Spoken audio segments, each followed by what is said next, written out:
Hi guys, this is Amanda. I had a friend ask recently about using logs for raised beds. So I've tried a couple different methods over the years, and I thought I would share all the different methods. I've done locust boards, 2 by 10 boards, and have made 12 by 4 foot beds out of those. And this will be the 8th growing year for those. So I'll show you those. And then I also made, you can see behind me, I made some log raised beds, and I will show you guys those. I made those in 2020, so this will be the 4th growing year for them. And I've also made a raised bed using like a Hugelkultur method. So the bed is about 2 feet high, and I dug down into the ground. I buried a bunch of logs in the ground, and then also filled the bed up with them. And then I covered those logs up with some compost and some topsoil. And that bed has done really well.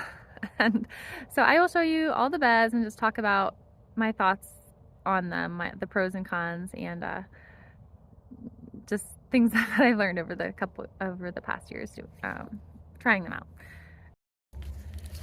All right, so it is winter here in western Pennsylvania. It's early February, but it's a warm day. It's about 40 degrees out. So the garden is, there's not much going on right now except for garlic that I have planted, which hasn't come up yet, but nothing yet planted this year. So these are I have 3 raised beds I made out of logs. The pros to the logs are that they were free. We have woods nearby, and we were able to use some of the trees that my brother-in-law, didn't want growing in the woods, and so they were free, which is great. They weren't that hard to get to the garden. We have an old side-by-side, and I just attached a chain to the back of the hitch on the side-by-side, wrapped it around usually 1 or 2 logs, I think usually 1 log at a time. Just drag them back through the trail, through the woods to our house, to the field. So I have they're basically like 30 feet long by about 4 feet wide. So I have 3 of those beds here. And I really like them in the fact that I was able to make 3 more raised beds for free. I didn't have to buy the lumber. But I will talk about some of the downsides to them. First of all, I was able to get the logs here with the side-by-side, so not everyone would have that. And they are pretty heavy, the ones that I picked. I just chose ones that had fallen or had recently been cut. So that would be a downside. And then also, to get them into place and cut them to size, we used an excavator and also a chainsaw. And you could do that, you could choose smaller logs and do it on a smaller scale and not need that. But another con to using logs, besides needing equipment or a lot of helping hands, is that they're not perfectly straight. So like this past year, other years I haven't used like a fabric like this, but if you do want to use a fabric like that, it won't fit perfectly in the raised bed just because of the variations in the logs. Here you can see 1 log, 2 logs, and then down here this log gets wider, and then the next log we had was smaller. So you just have to kind of bend the fabric to work. It's not really that big of a deal, but it isn't quite as easy as using fabric on the perfectly straight square 4 by 12 raised bed, or 4 foot wide, or however wide you want it, really. They sell the fabric in different widths as well. So this raised bed I planted strawberries in this year in fabric. So, and then I'm also trying to plant some of the asparagus in the fabric. So we'll see how that goes. My other asparagus is just in the ground, and I need to cut it back still. Okay, so the irregularity is a con for the log raised beds, and then the other con that I found is that we've had some trouble with yellow jackets, building nests in them. Actually, quite a bit of trouble. The first year that we built them, we had a yellow jacket nest get in under our potato patch, and every year since then we've had multiple nests. They just, because of the irregularity, like here's one example, you know, this log was starting to rot on the inside, so they just kind of, you know, went down in there and made a nest inside the log, and they were also coming outside the other side of the log. And we try to do everything organically, so this has been a problem. I haven't wanted to you know, use a lot of chemicals, so we've tried to close off the homes with spray foam, and so that has worked some, but it's kind of an ongoing problem. So I will say there was one yellow jacket nest in the one board raised bed this year too. So, but most of them have been in the logs. And then here, another year, there was one here. They also like to go, you know, underneath the logs. So possibly if we have some fabric in the aisleways. Possibly if we had wrapped the fabric like underneath the logs and brought it up to the inside of the logs, that might have helped. But yeah, so that's just one thing to keep in mind. So if you will be outside in the garden in the summer with kids, I would recommend, and you're going to try using the logs, they do have a higher chance of getting the yellow jacket nests, the yellow jackets just building nests in them. So around July, August, September, that's the start of when the yellow jacket nests really start to get bigger and more aggressive. Whenever I come out to the garden, I just try to take my time, like go slowly and kind of look around. If you see any yellow jackets flying, like if you see a bee flying, just watch where it goes. Just kind of stand and watch where it goes. And I try to teach my kids this too. Just stand, watch where it goes, and if there is a fairly established nest anywhere in your raised beds, you will see, okay, there goes a bee. Oh, now here comes a bee. So you should be able to see where they're going in, where their door is. We usually we don't do anything with them at night. Or during the day, that's what I meant to say. If we can, we like to go out at night, and if the hole is accessible, you can try to block it off, like put a bowl over it, something like that. This past year, I also tried using some dish soap that gets on them, and they die. But it is really hard if they build a nest deep down in, because you really can't get to all of them, and they're very dangerous. So I still am trying to figure out what the best way to deal with yellow jackets is. So if you have any tips, let me know. Okay, so we're going to come over to the Locust raised beds.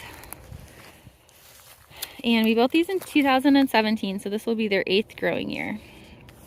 And Locust is supposed to be a fairly rot-resistant wood, especially when it's in contact with the ground. And most of the beds are still doing pretty well, although they are starting to rot.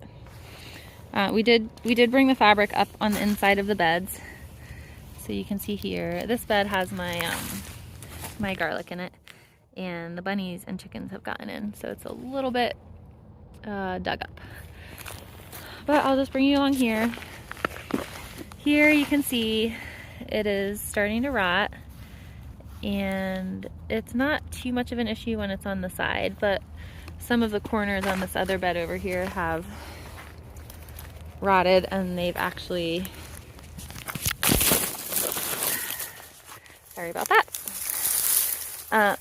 So over on here on this raised bed, some of the corners have rotted enough that it's actually pulled the bed apart. Like the screws didn't have enough to hold on to anymore. And you can see it's not doing so great. I was hoping that I would get more than 8 years out of these.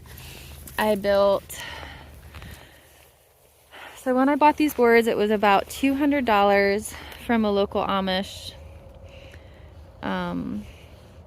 sawmill for, I can't remember exactly how many boards I got total, but it was enough to build these four 12 by 4 foot raised beds. And then we also had enough left over to build a sandbox, which is about maybe 10 feet by 6 feet, something like that.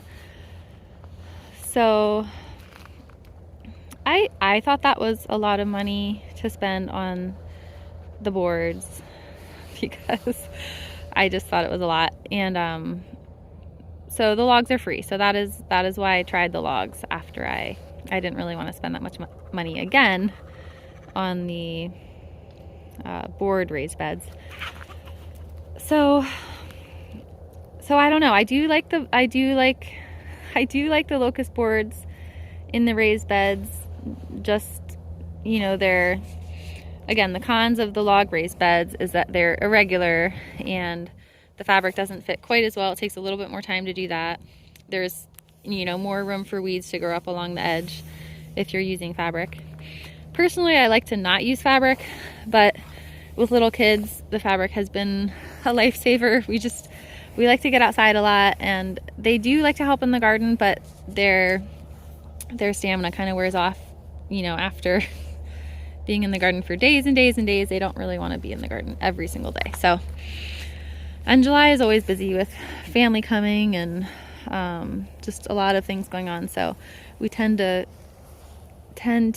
lose track of the weeds then. So the fabric really helped last year just to keep the weeds under control, and we were still able to harvest a lot. And the bunnies are in here. You can see the bunny poop. We have a lot of bunnies that are our pet bunnies that 2 escaped, and we thought they would die, and they did not die. And then we got more and more escapes, so now we have a lot of bunnies. I will probably do another video on them because they're really funny.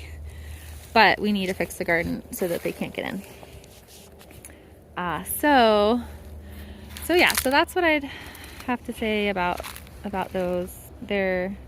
I really like the boards. That would be my first choice of the methods that I've tried, but the expense is the limiting factor. Okay, so now I'll show you this bed. And this bed I've been really happy with. I used rough cut lumber that I can't remember if my brother-in-law cut it. He does logging and has a mill. So I don't know what the boards are. They're not like Locust. They're not anything that's particularly rot resistant. So I'm not sure how long this will last. But I've really been happy with this bed so far. This is my Hugelkultur bed, and I'll try to find some pictures of how I built it. Basically, I dug down. This is a six foot wide bed, approximately, a little narrower than that. I basically dug this whole area out. You know, it's raised up now, but before I had put anything in, I dug a trench. I filled the trench with logs, and then I piled the logs up into a pile as well. Then we built the raised bed around it, and we filled it with some of the dirt that I dug out of the trench, so like topsoil mixed with some manure, and then we used some leaf compost to fill it up all the way to the top. And I've been really impressed just with how things have grown this year. You can see the remnants of tomatoes that I grew this year. And I always want to like stake them up and prune them, and it just never happens. But so they basically grew wild. And we got so many tomatoes from this bed. Like so many, like there's still some tomatoes that we didn't even pick or went bad before we could pick them. And we made a lot of salsa and stuff like that. So the tomatoes did great. The year before that, we did broccoli and just a lot of mixed stuff in here. And the broccoli was very free of, it just did really well. It had a lot less bug pressure than it normally does. And I do attribute that to the Hugelkultur, like having the logs buried in the bed. So yeah, I would like to make some more Hugelkultur beds this year for sure. So the benefits to this bed is it was free. I had no issues with yellow jackets with the boards. I was worried because, you know, there are more cracks and crevices than the other ones, but we did run the fabric up on the inside to help prevent, you know, yellow jackets being able to get into the dirt. So I do think that helped a lot with the yellow jackets. So no yellow jackets. And it seems like, I can't remember, I think this is the third year. I think I did this one in 2022, the same time I did the logs, but I'd have to double check the pictures. So I'm pretty happy with the way the wood's holding up. You know, if it holds up just as well as the Locust, I'm just gonna see if I can't bum more just regular rough cut wood off of my brother-in-law instead of, you know, spending the money on the Locust. So yeah, I'm really happy with this bed. It's nice, it's taller, so I can pick stuff more easily without bending down too far. And yeah, the only downside I could see with this one is that, you know, the wood might not last as long, and it takes more soil to fill it. So if you don't really have a lot of soil or compost at your disposal, it would be more expensive to make a taller raised bed like this. That being said, I've seen people put logs even in just, you know, short raised beds, or, you know, really you can dig down a foot, put the logs in, and use that dirt to cover them up, and just try to do what works for you guys. I hope this video helps you guys decide if you want to make raised beds with logs, raised beds with lumber, raised beds with old lumber, or, you know, raised beds even with logs buried inside of them, because that is what I would recommend. So I hope you guys get out and get to think about your garden plan this year and have fun with it. Talk to you later. Bye.